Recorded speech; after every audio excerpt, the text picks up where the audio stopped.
why are some of us struggling still? And, you know, because we've done all the workshops. I mean, I don't know how many hundreds of thousands of dollars, I mean, over the last 20 years I've spent on workshops, trainings. I mean, my toolbox is so overflowing, it's ridiculous. And I'm not the only one.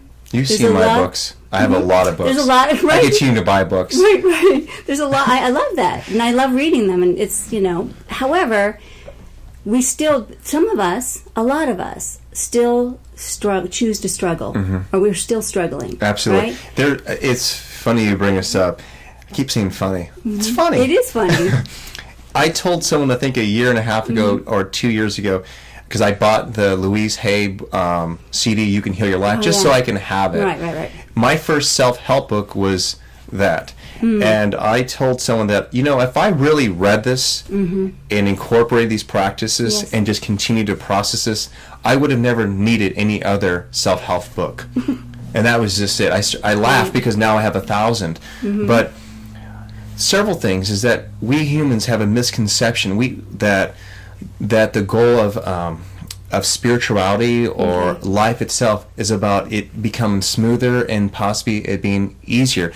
For the most part, when we're praying to God or our higher selves, it's to get ourselves out of pain. But we don't realize is that probably a week prior that we put out there that God help me like understand something. It's that challenge you're going through that following week is your lesson to get there. So we're not getting it. It's a misconception of kind of, I guess, being awakened. That sometimes there's a lot of challenges, and I feel that we have come forth. Many of us, there's many souls have come forth to they're not trying to pick the easiest life. They're trying to. Have you noticed that the most evolved people are the ones who've been through more challenges than anyone else? Have you noticed? With like you've met younger people, like I've met like some like women who are in their early 20s and they're more evolved than women I met in their 40s and 50s, and they have been sexually abused, they have been physically abused, they have dealt with all these challenges. But what it has done, it's instead of them talking about, you know, what's on television and caring so much about the Kardashians and stuff like that, it makes them turn inwards and be introspective and learn about life in themselves.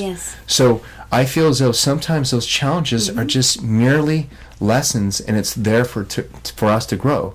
But there's also another aspect to answer that, and that is keep them. I'm going to use my hands again here. Maybe I should have brought it. Are you Italian? I am. No, so I know. My father's Jewish, and he does speak with his hands. He grew up with Italian. So imagine this being primal. This is primal. This is like the child, like the primal screams and fears and whatever my basic needs. This is your heart, like the bridge, and this is spirituality or the crown chakra. When you work like on a spiritual level, meaning that you're reading the books, you're working with someone who does Reiki, whatever, all that stuff is very helpful, but they are addressing you this way, meaning that it's going to the top part, whereas there might be stuff on the cellular level that's still in the primal level. And so unless you're having an emotional response to that which you're learning here, your body might not be getting the information. Your head is. Your head is. You understand it, but you can't. You haven't embodied it. Yeah, and secondly, you could move this to your heart, which is great. And you could be a loving person, which is great. But still, you still have the child who still maybe needs to be heard.